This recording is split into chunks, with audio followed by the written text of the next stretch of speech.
Hey, what's up? I'm going to be installing a Viper 4606 remote start in my wife's 2004 Tahoe.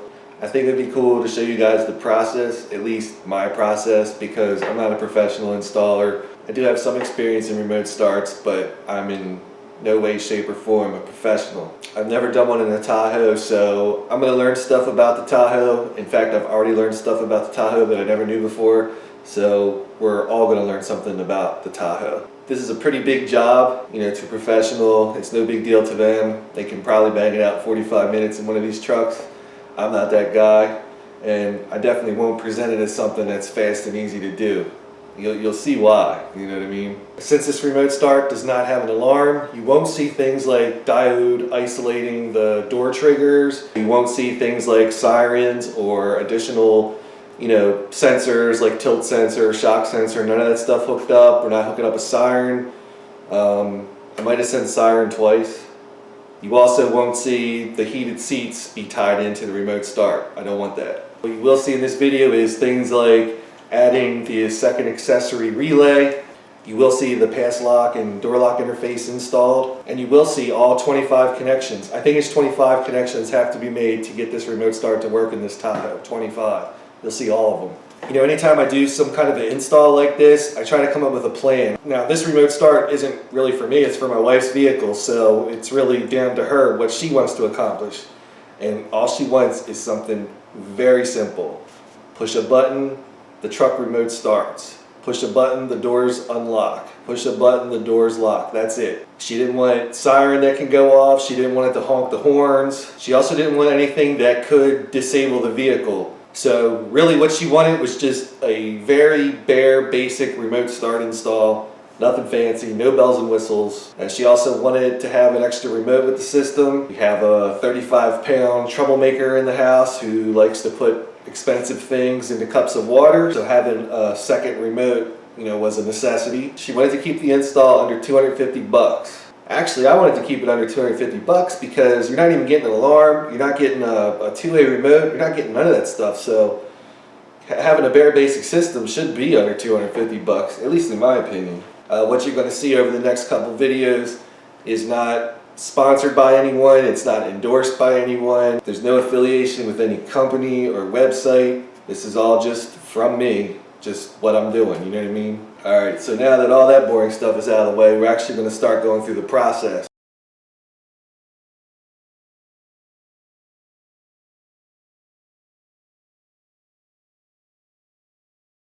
So for 250 bucks, we were able to get pretty much everything we needed, except for like installation materials like solder and electrical tape and all that crap. So we have the 4606 brain, we have the second remote.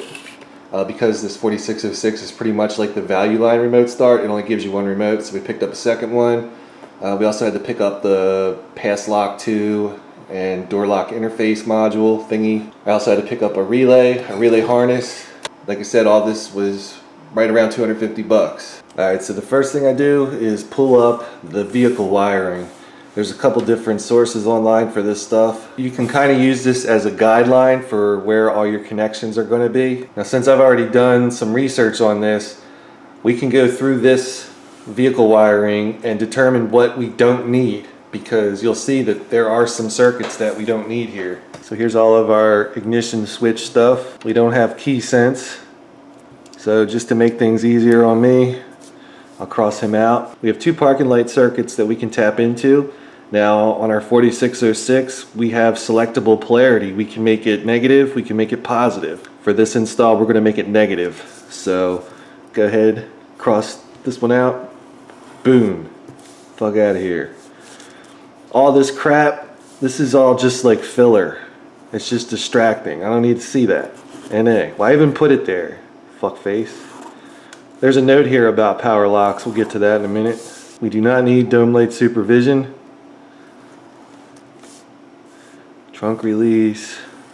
We don't have a trunk. We have a hatch, asshole. Sliding door. Here's our connection for the horn, but we don't want to hook the horn up. Tack. That's not where we're going to get tack from. So just to make a note for myself, we'll just cross this out, but we'll leave tack right there. Wait to start light. Well, last time I checked it wasn't a diesel. Brake wire, you need that. Factory alarm disarm, we do not need that for the 2004 Tahoe.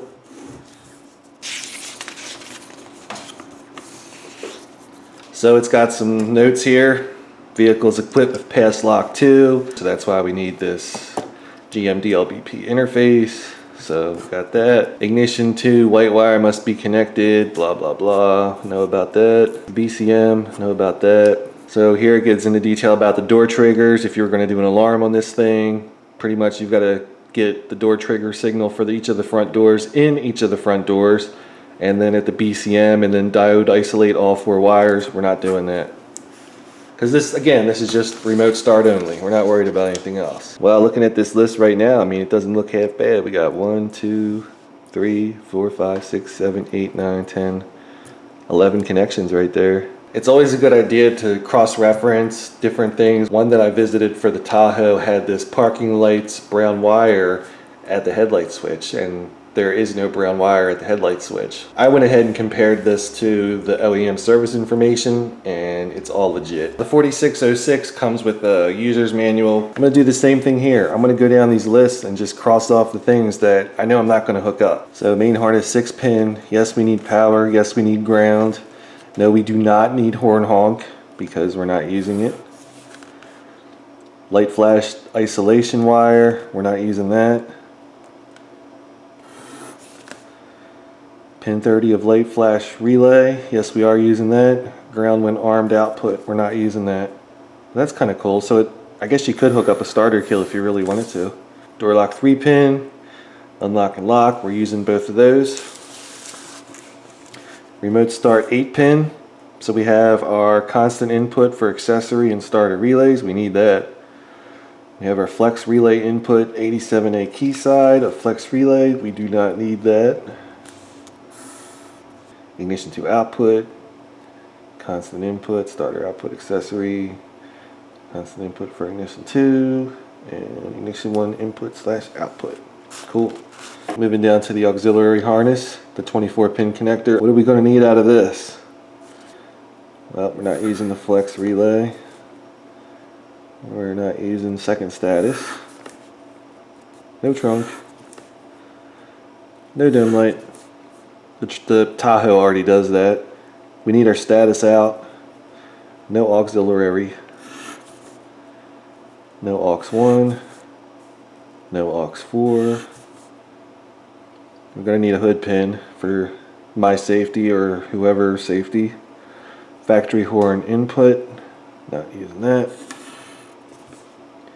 Activation input. Nope. Tech. Yeah, we need that. Neutral safety, yep, have to have that. Factory alarm disarm, don't need that. The GMDLPP will take care of that. Door input, negative. Now, for some reason, I swear that this thing has to be hooked up for it to go into programming mode on the 4606. I did not see that in the instructions, but I am going to hook this up anyway because knowing my luck, you do have to have that hooked up. I hope that was all in focus. Ignition 1 out, don't need him. Positive door input, nope. Aux 2 output, nope. Brake shutdown input, yes. Starter output, no. Wait to start input, no. Accessory output, yes. Factory alarm arm output, no. Now looking at the 4606 wiring reference right now, it doesn't look too bad, does it? Now that we know what circuits we're not going to need, I mean it knocks easily half of them right off. So not too bad now. So we can do the same thing with this printout of the GMDLBP install guide. Just going to go down the list again. I know we don't need violet white. Need data. Door trigger, dome light input, we don't need that. Panic input, not using that. So it looks like we've removed 3 circuits from the GM DLBP harness that we're not going to be using. Since we're going to have a lot of action going up to the ignition switch, I kind of want to group everything that's going to be going up to the ignition switch into one kind of category. Everything that's going to be connected to the vehicle, the Tahoe wiring that's not in the ignition switch, that's another group. Anything that needs a constant 12 volt connection, that's another group. Anything that needs just a dedicated ground, that's another group. The last group would be any wiring from the bypass to the truck and from the bypass to the remote start. I skipped all the boring stuff of me going through the GM DLBP wiring, the 4606 wiring, and the Tahoe wiring, and I kind of made myself this little guide as to what everything that's going on in this install, all broken down to one piece of paper. This is how our Accessory 2 relay is going to be wired up.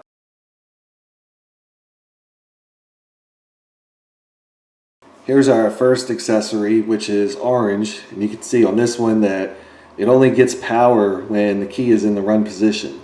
It's the only time the orange wire has power. And I can see on this one, the brown accessory wire has power on run and accessory. That's the way the truck was designed, and we shouldn't change that.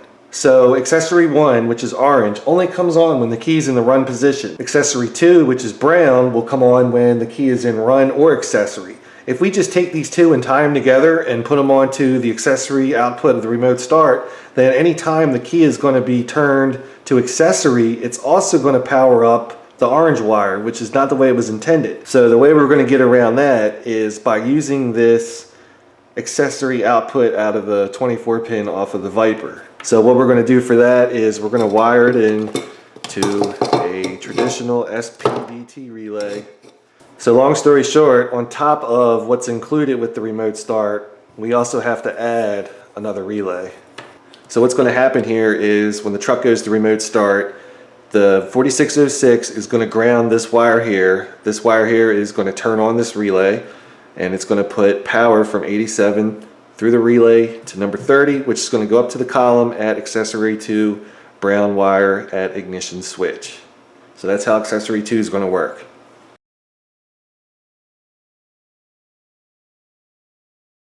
Now for our constant 12 volt leads, as you can see between the 4606 and the GM DLBP and our accessory 2 relay, I mean, we're kind of busy. We have to make 6 connections to positive power. In the steering column, there are 2 heavy gauge wires that we can use to power up all of these circuits. What I have done before is added an auxiliary fuse block. I have one in my Trailblazer, one in my pickup, but I don't think the Tahoe is ever going to get one. We are going to just work with what's there. We're not going to make any connections directly at the battery.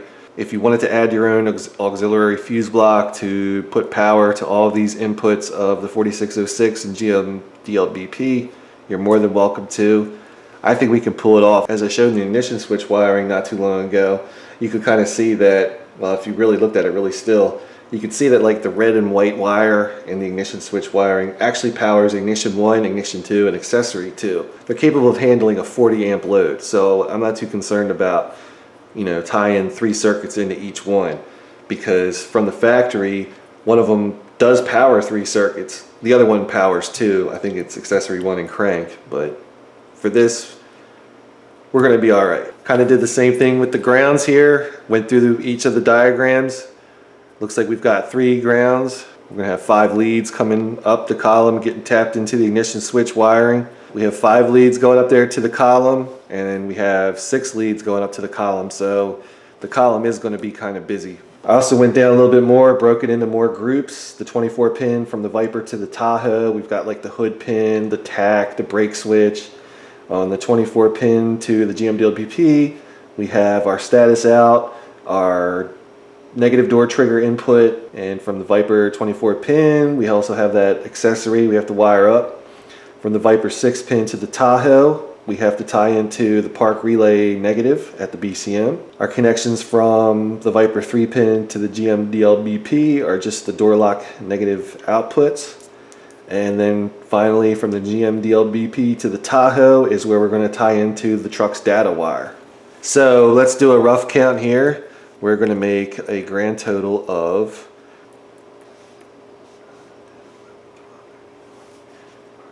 and then this little jumper right here, that would be 25 connections. So when you stop and think about it, what we did was we took all of this crap right here and we kind of consolidated it down into one little easy to manage just sheet to work off of. So by having them grouped like this, when we bench prep this harness, we can kind of group everything together. So obviously if you were to open this box and see all this stuff, you might say, what the fuck? I think I'm in over my head. But just by going through the diagrams, it's not really as bad as what it looks like in the box. Debemos felicitarlo por la compra del sistema de Android.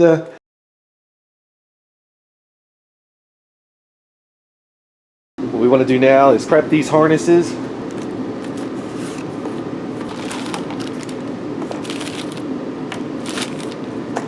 That's cool. No instructions. Gotta love that.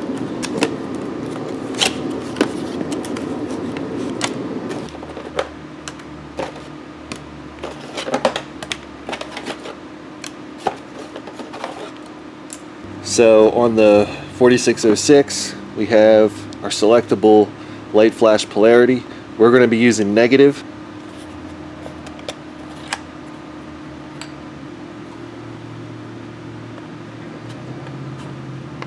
So by putting the fuse in these two top slots, we're going to have negative parking light polarity on our park light wire.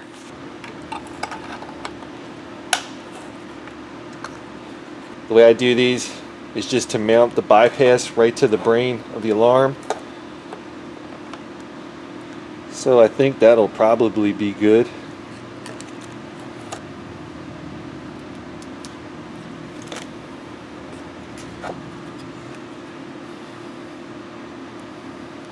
Just put some 3M double-sided tape on here.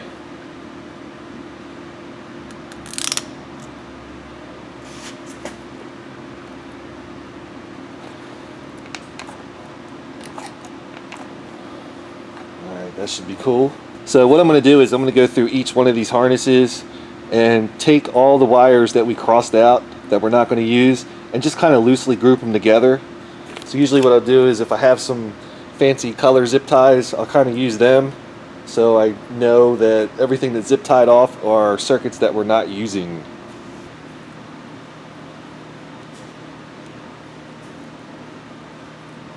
Not using brown, white with the brown stripe, or orange. So brown with the white stripe, and orange we're not using.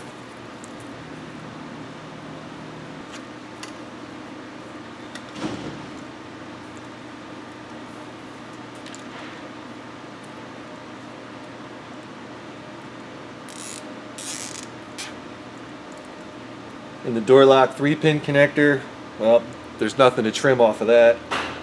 So we'll go to the 8-pin connector next.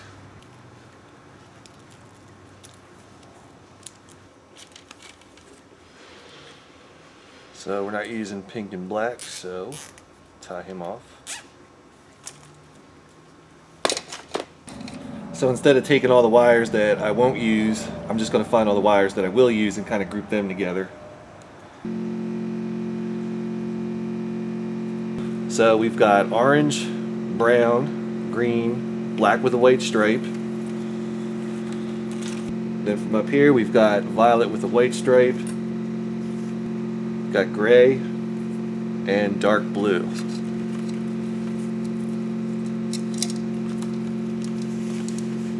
Just kind of loop these guys up in here.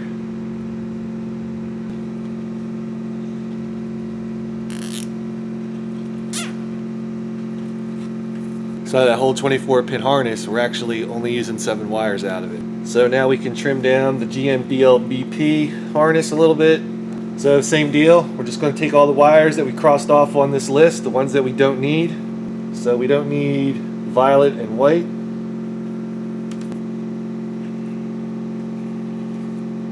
We don't need pink, not to be confused with pink and white.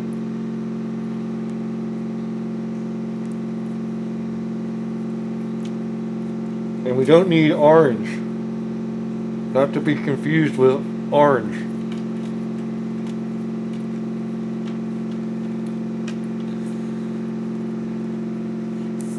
And then I'll just put a zip tie around this just to denote the ones that we're not using. Alright, so I'm back on the 6-pin. I'm going to pop this fuse out. And with these 3 circuits that we're definitely not going to be using, I'm going to go ahead and trim them down. I'm not going to de-pin them from this because who knows if something's going to change. So lay down on the harness. They're not going to touch each other. They're not going to get into any trouble, hopefully.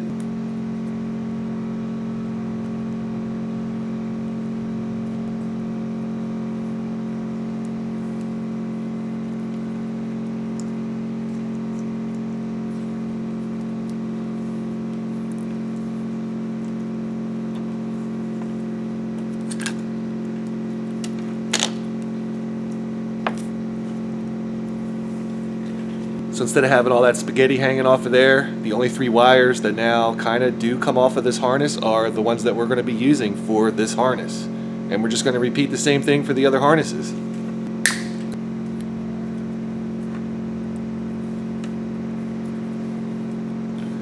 So we'll get them started like that.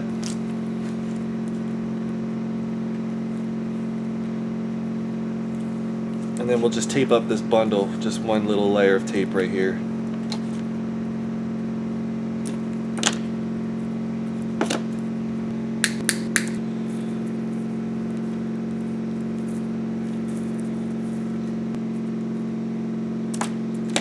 Now the only wires coming off of the GMDL-BP are only ones that we're going to be using. And this is a lot of stuff right here. What I'll just do is just group them off into smaller sections, maybe 4 wires. Boom, stagger, boom, stagger, boom, stagger, boom, stagger. So I don't know how well you can see that, but same deal here. There's no way that these wires could ever touch each other. So we'll just take some tape.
So that's about what we're looking like, but I think we can clean it up a little bit better.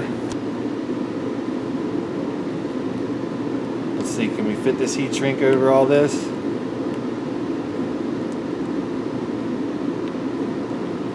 Yep.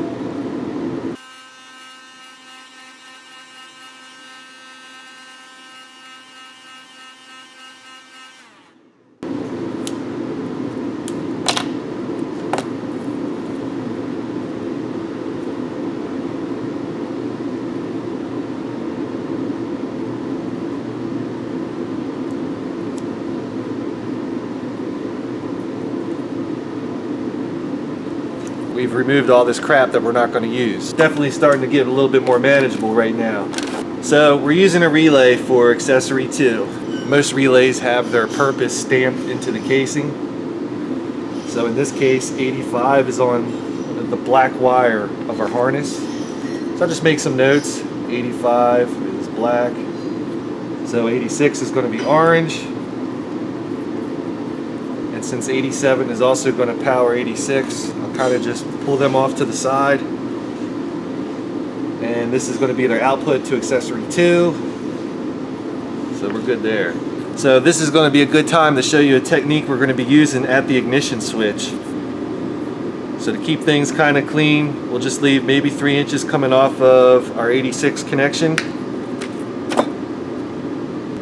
So we can use these wire strippers to give us a cut. And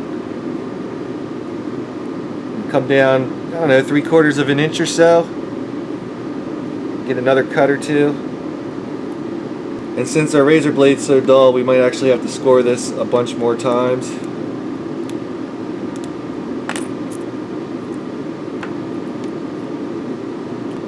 So now we'll just take our strippers,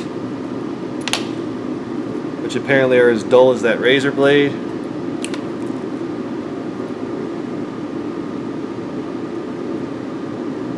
I'm going to wrap him around here a couple times, nice and tight.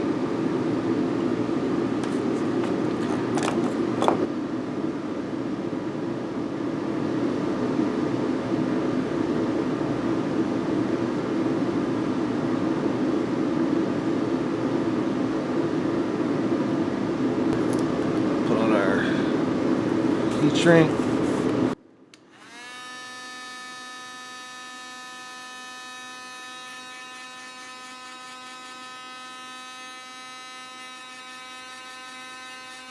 So I want to make sure at this point that I don't confuse these two red wires up.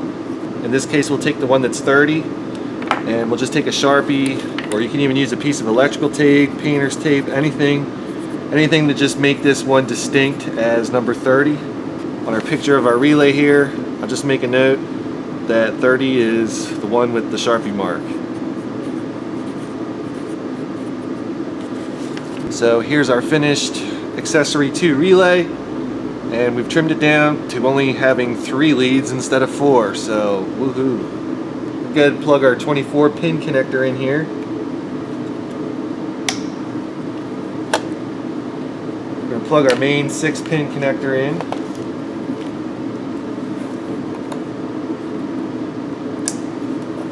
Got our GMDLBP wiring, plug him in.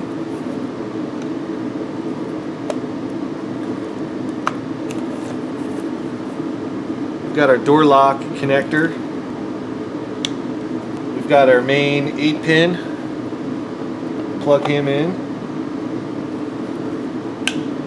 I don't know what we're going to do with our Accessory 2 relay. We'll probably wire him in line with the ignition harness somewhere. So what I want to do now is try to make all the connections between the GMDLBP and the 4606 together right here, right now. We have the Viper 24 pin to the GMDLBP. Looks like we've got a couple leads in there. So if I'm counting this right, it looks like there's going to be 4 connections made between the 4606 and the GMDLBP. So let's go ahead and pluck these out of the Viper 24 pin harness. So we have our dark blue and green. So we can pull out dark blue. And we can pull out green. Now these things are going to be connected to the brown and the pink white of the GMDLBP. So this one's pink with the white stripe. Pull him out.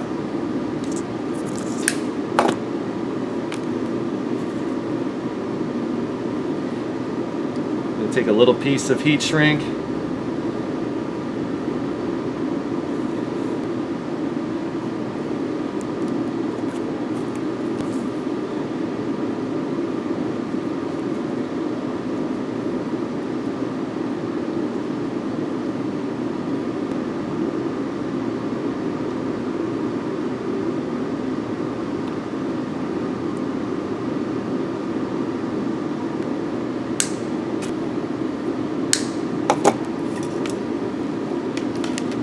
We'll take our other piece of heat shrink, we'll go right down on the green wire.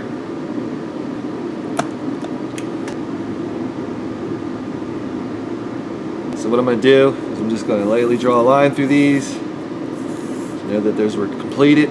We're going to move on to doing the door locks. It's basically blue from the Viper 3 pin to blue on the GMDLBP. and green from the Viper 3-pin to green of the GMDLBP. So nothing too fancy.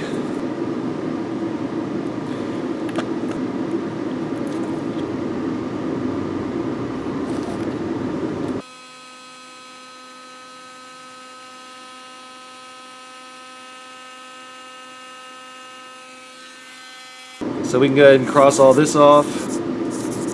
So I think what we'll do now is we're just going to group together everything from the 4606 and the GMDLBP and make one harness that's going to get tied into different places in the Tahoe.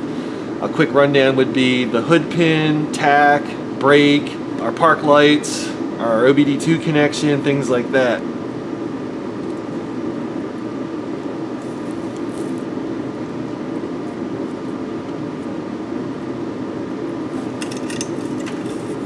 So let's go ahead and take all of our grounds and kind of group them together. Since we already came up with this awesome schematic, and our 6-pin H2, our black wire, that's going to be a ground.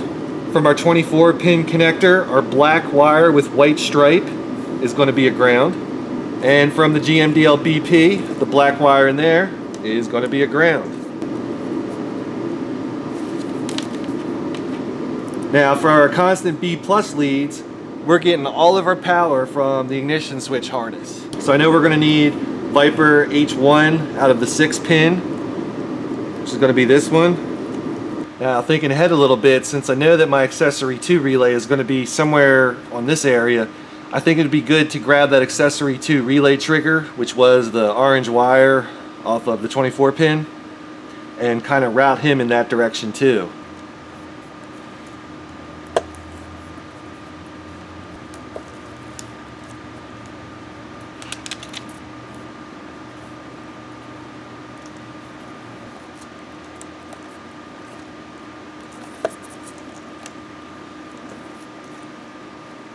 What we're going to do is we're going to separate this into our constant inputs and then our ignition switch outputs. So they're going to be our outputs from the 4606, and these are going to be our inputs to the 4606. I'm going to take the red lead for the GMDLBP, and I'm just going to tie it in to the power feed for the 4606. Some people may disagree with doing it this way, but this is my truck and I'll do what I want.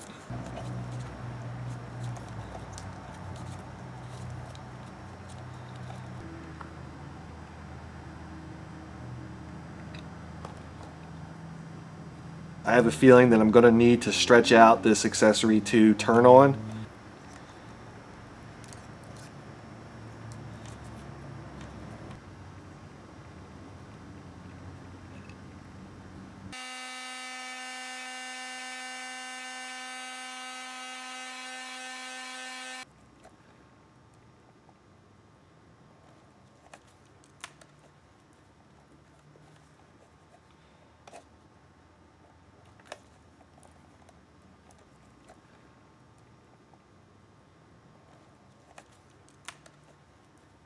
So what we have going on now is everything that's going to be going up to the steering column harness is already directed where it's got to go. A couple grounds, and then we have, what is it, 5 or 6, 5 connections to the vehicle. So that's pretty much bench prepping. It's doing everything that we can do that doesn't have to be done inside the vehicle. So what I want to do now is I want to make a simpler version of this sheet we made earlier, and I want it to kind of reflect what's going on with the way our harness is now. So rather than have everything spread out everywhere on this, just lay it out one place, nice and easy. I guess this is the easiest part of this job. So the new sheet right here, it kind of mimics what we have. We have harness with all of our ignition switch stuff. We have our grounds, boom, and then we have our inputs from the truck right here, kind of like that.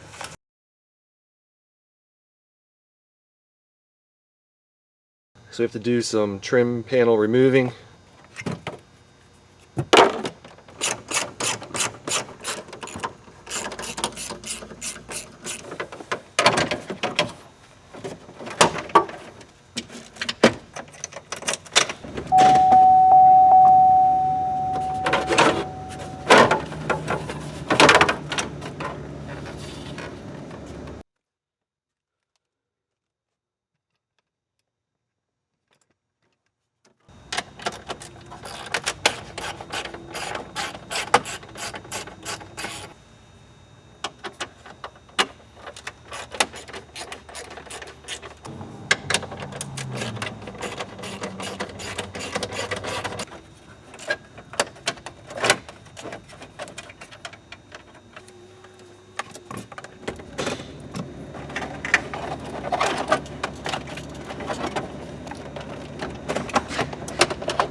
looks like 4 10mm bolts. Hold this guy in here.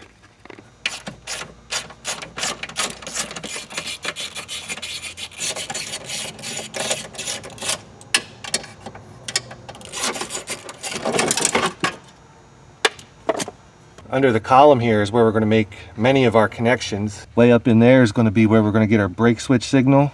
Here's where we're going to get data.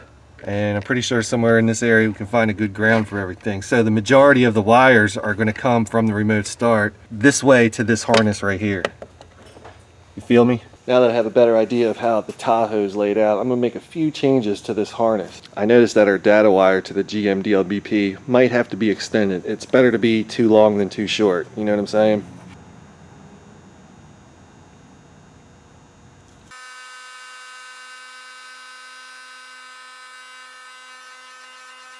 And I think while I'm here, what I'm going to do is I'm going to clean up these grounds.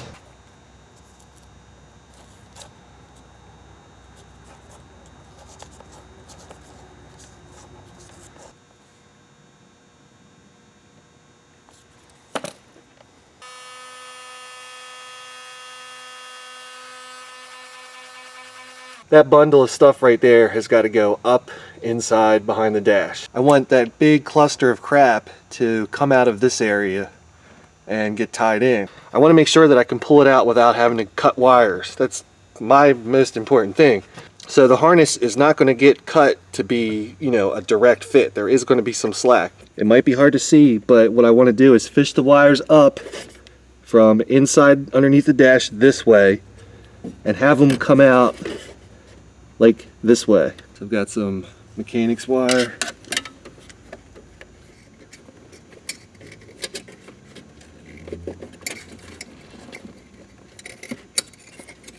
So what I'm left with now is I have a perfect shot from up under here where I'm going to fish the whole unit up there to behind that plate and up to that wiring. So this is our mechanics wire. Just twist him around this whole big cluster. Give it a little tug test to make sure it's not going to pop off. And we're just going to start walking this biatch up here.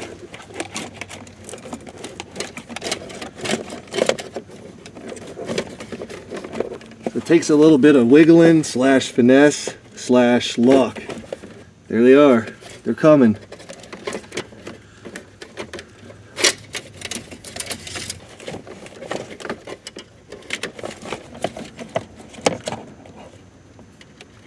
If I could pull the unit down kind of like this without having to cut any wires, that would be super awesome. So at this point, I am going to take Violet and White for the tack lead and fish him back up straight up.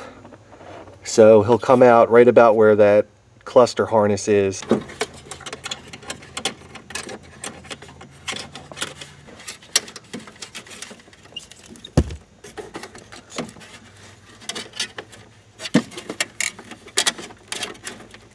We have 17 wires now hanging out from the dash. But what we've got now is exactly what we had on this paper. So we're doing pretty good right now. I just kind of mocked up this metal plate. I want to make sure that I have enough room. If you can see down in there, there's more than enough room to make some connections in that harness and still be able to put the shield on and not fuck anything up. So we could just blindly follow the diagrams and just trust that all the wire colors are right, but that's just not the right way to do it. It takes a little bit longer to do it this way, but you never know. That's why it's always pays off just to test shit. You know what I'm saying? To make things easier, I put a zip tie around what I believe are the 7 wires in here that we need. So I hooked the ground lead of my meter up to that bolt down there. Got my meter kind of situated up here where we're going to be testing. So what we want to test is the red wire with the white stripe. So that's definitely showing battery voltage with the key off. Our second red wire is way up in here. He's also showing constant battery. So we know now that red and white and red are our 12 volts. So I'm going to hook those ones up first. The red and the red white from the remote start are going to get tied into red with white stripe here. Our other red constant 12 volt, as well as the input to our Accessory 2 relay, are going to be on the solid red. At this point, you could disconnect the battery if you wanted to be safe, because this is a live circuit right now.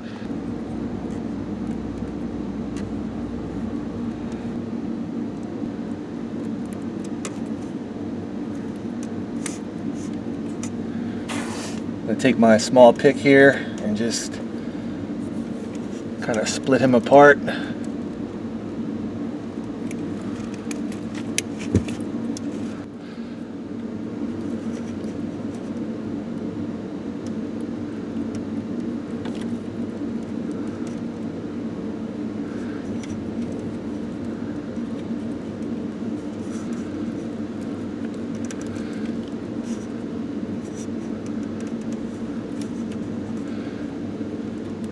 Now that's a big bitch, so our little dinky soldering iron ain't gonna handle that. We're gonna need the big guy. Just gonna take a little piece of cardboard. That way if any solder drops, it won't hit the wiring to the BCM.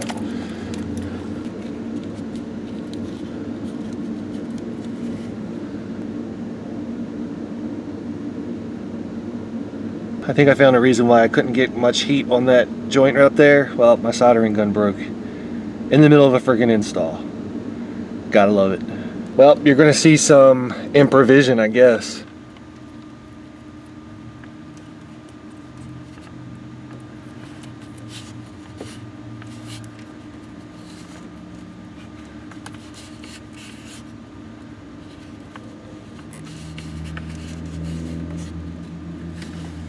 I don't ever want this tape to ever come off, so I'm going to put a zip tie around it.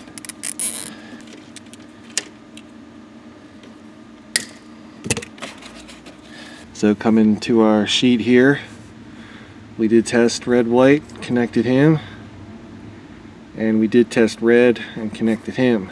So for the red wire of the Tahoe, we're going to connect red and black and 87 from our Accessory 2 relay to that wire.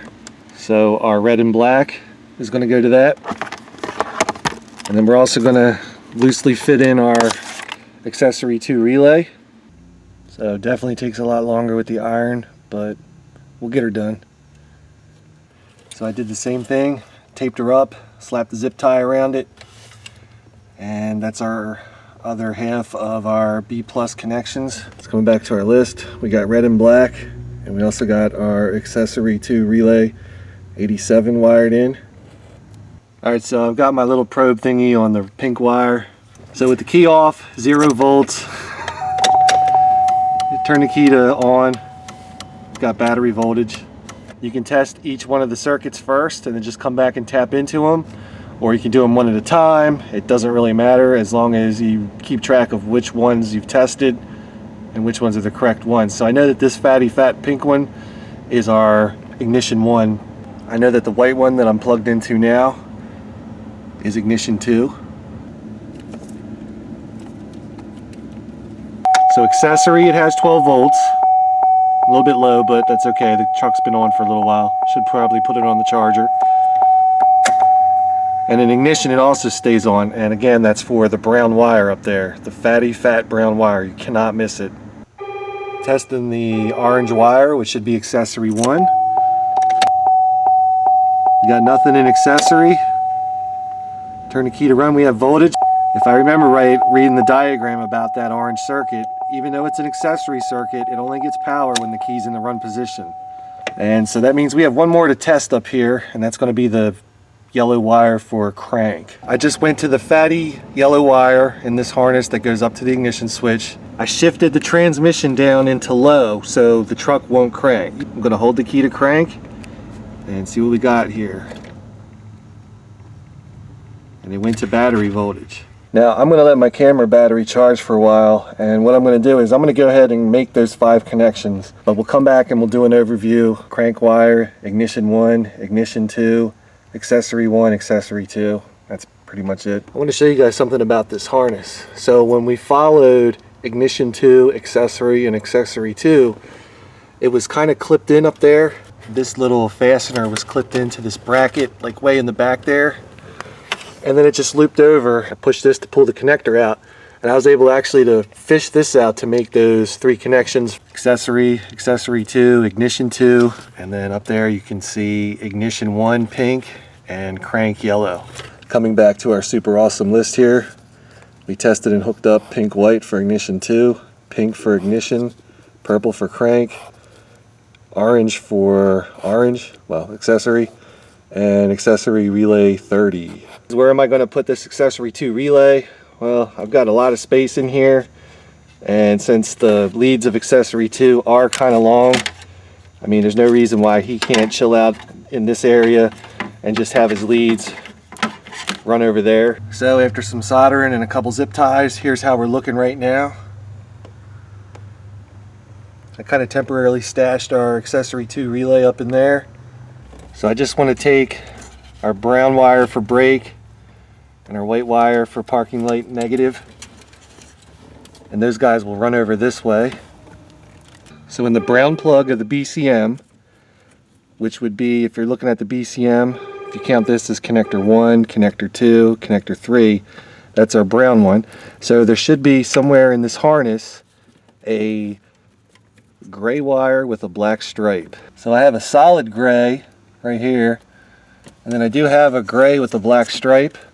So we can go ahead and probe him. Now the way we're going to hook it up is we're using the negative for the parking light relay. So if we try testing this with the meter hooked up to ground, it's not going to work. I don't know if you can see that, but the black lead of my meter is back probing that red and white wire because we know that's a constant 12 volt source. So when we turn the parking lights on, this thing should go to 12 volts, which it does. So we know that is the parking light ground, and we won't have any problems tapping that right there. There's our brake switch, and there's the white wire that we want to test. So what I want to do with the brake wire from the remote start is I just want to have it come down and just go up over the BCM and down to that connector. So I've got my red lead of my meter up in that cavity. I know it's tough to see, I'm sorry. So we got nothing. We go ahead and press the brake pedal down. We've got 12 volts.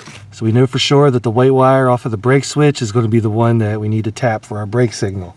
This switch is just in a really bad spot. I don't think I can get both my hands in there and show you what's going on. To get this brake light switch out, I had to use a pick to get in here and push this retaining tab down far enough to get this connector to slide out of the brake switch. It's going to be too impossible for me to show soldering this wire. Basically, we're taking brown from the remote start 24 pin harness and going into the white wire here. All right, that's it, you're coming off. I've got tacks spliced into the white wire in this harness. Just a fun fact, when I took the tape off, it kind of left its yellow residue on the white wire, so it made the white wire look kind of yellow. Okay, so in every manual that I've read ever, they want to make sure that the purple data wire does not get hooked up before the ground wire of the GMDLBP. So here's how the ground wires ran. It just comes down to where the driver's kick panel is. It's kind of tucked out of the way so it doesn't get caught up in the emergency brake or anything. Self-tapping screw, a star washer, and that's pretty much it for the ground. Much like the tack wire test, the ground installation is MIA, but whatever. We have 2 leads left, data as purple and gray for our hood pin. So in the purple wire of the OBD2 port, that's where I tapped in my data. This is probably the only wire on the truck that I did not test. Our last remaining circuit is the gray wire for the hood pin input. So let's take a look under the hood, see if we can find anything to run this through. The previous owner ran some kind of speaker wire through here. So I'm gonna yank that crap out, fish the hood pin wire through there. So what I'm gonna do is I'm gonna fish this wire inwards, and then I'm going to secure the hood pin wire to the red wire and pull it back out to fish it through. Now your Tahoe may not already have an existing wire that you want to rip out of the truck anyway. Just take some mechanics wire, fish it through the firewall, attach it to your hood pin wire, and pull her back out. So I'm going to twist this gray hood pin wire around this speaker wire,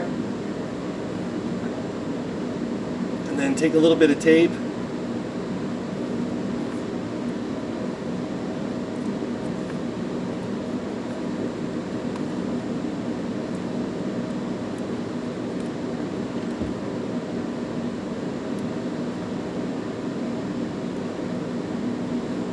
Do a little pull test, make sure she's not going to pop off easy.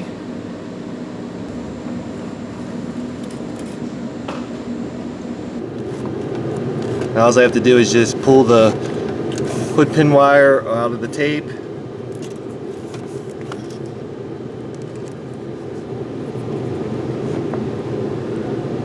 And he is going to go through, I'm going to reuse this snap bushing because, well, it's the right way to do things.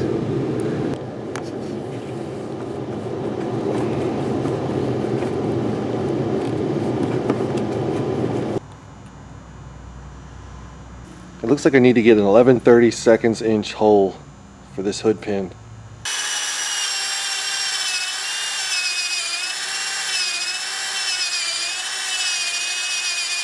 Got a small wheel, little grinding wheel, furry wheel, brushy wheel, whatever you want to call it, on my Dremel.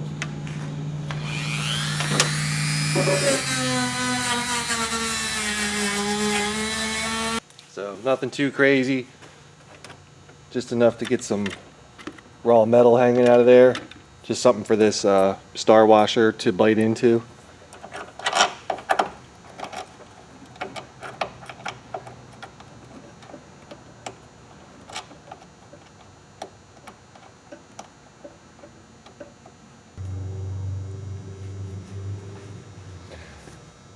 So since this is biting into the sheet metal here, right now we should have a ground on our little titty hanging out of the bottom of the hood pin. This is my hood pin test right here. I've got a jumper lead hooked up to the little ditty titty at the bottom of the plunger. Kind of tell because the whole thing moves. I hooked the red lead of my multimeter up to the battery positive terminal. And then I just connected the black lead of my meter up to the jumper. So we have battery voltage with the hood open. So I'm gonna go ahead, let this hood down, watching the meter, and we lost battery power. So hood up, the hood pin closes and grounds out, and that will prevent the remote start from working with the hood up. Just gonna snug this up with a wrench.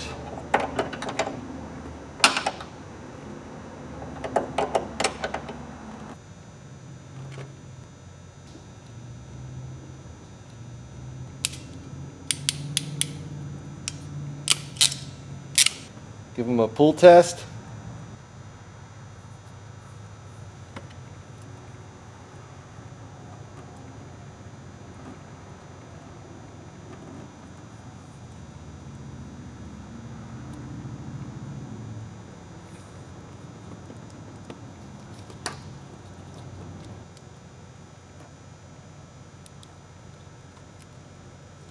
Oh.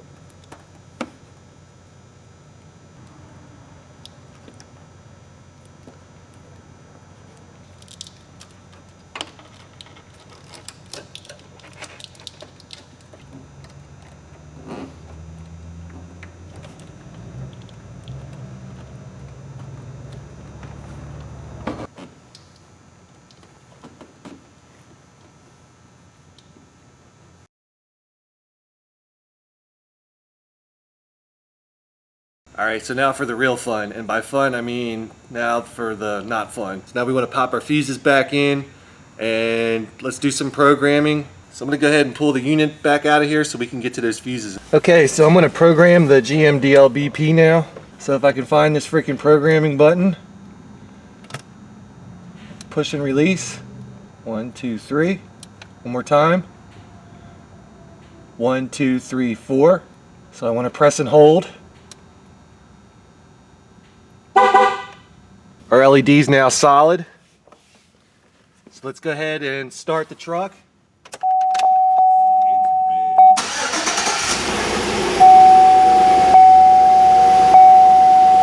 And our LED turned off, which is what we were looking for.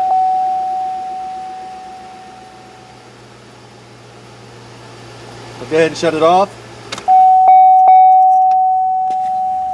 And we're programmed. So for what I'm doing with my Tahoe, I have 4 things I want to program. Well, I want to learn the tach.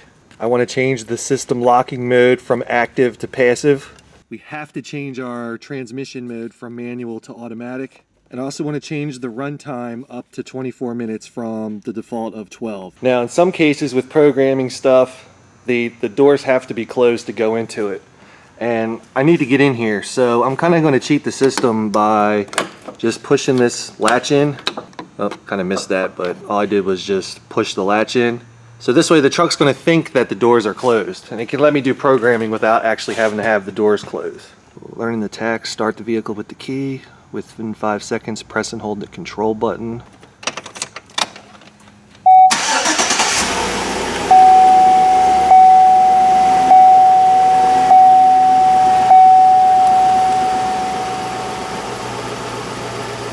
I guess it learned tack. So the ignition goes on, then off. You select a menu by pressing and holding the control button. So when you have the number of LED flashes that you want, release the control button. So let's give it a try. Let's try menu 1. We want to select option 2 for passive locking. We're going to go ignition on, ignition off. Press and hold the control button.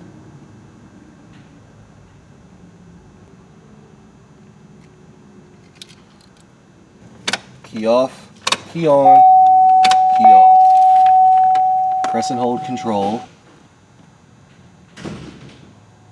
Menu 1, menu 2, menu 3. Release control. Press and release control, then press and hold.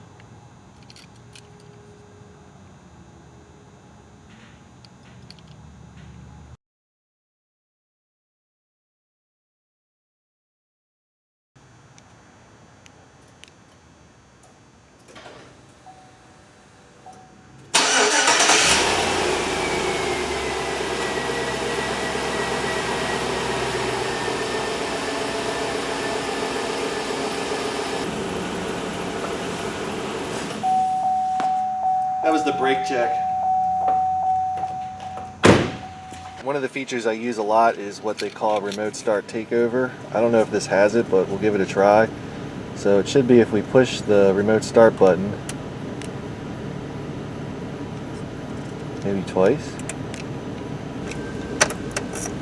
Oh, awesome. So if we need to run out and get a pack of cigarettes or something, you just hop out, do your thing, remote start just takes over, you know what I mean? Get your smokes, come back, pop the key in, and drive the truck like normal. I use that shit a lot in my Trailblazer. Well, I want to make sure that this 24-minute runtime is correct. I just remote started this thing. If it can go over 12 minutes, then I know I got 24. So at about 11 minutes and 30 seconds, the remote start shut off by itself, so I got to go back and try her again, get that timer set to 24 minutes. I think we got her this time.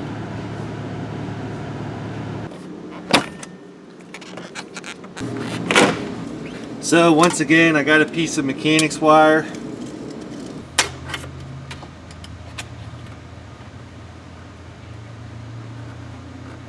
I'm so glad I do not do this every day.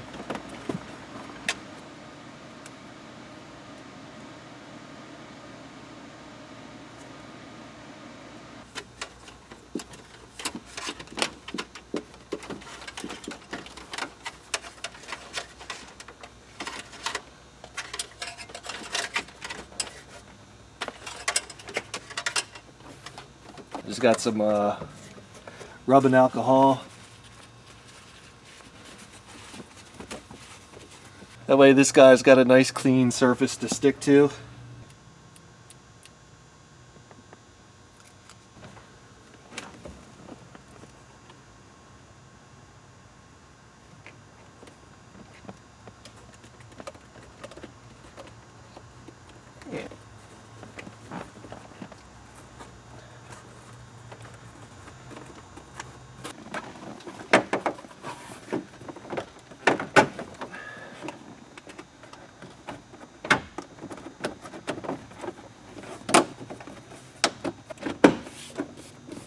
I don't know.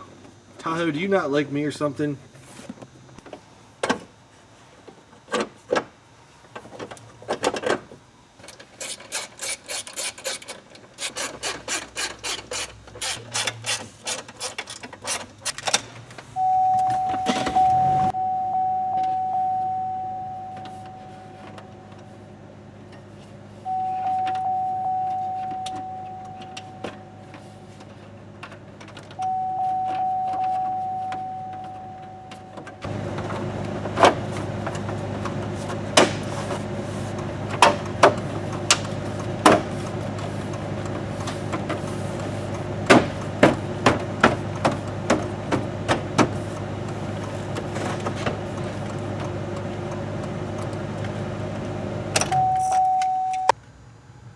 think I'm going to use this spot right here to mount this toggle switch. So everything back together. So with all the trim panels hooked up and everything, let's see what we got. Lock.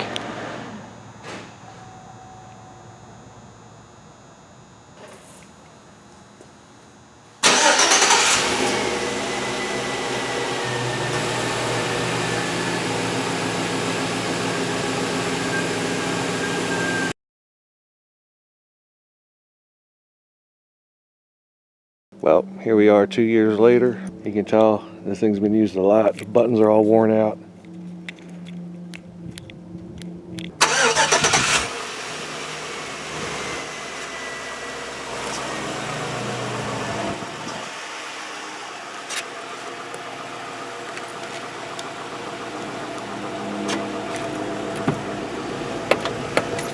Everything still works.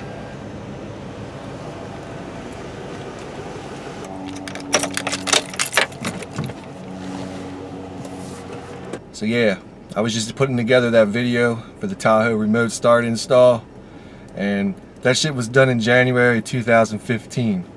So now it's January 2017. As you just saw, everything still works. Like you saw on the key fob, buttons are worn out. We've used the shit out of this over the past 2 years and haven't had a single problem. So I'd definitely say the install was a success.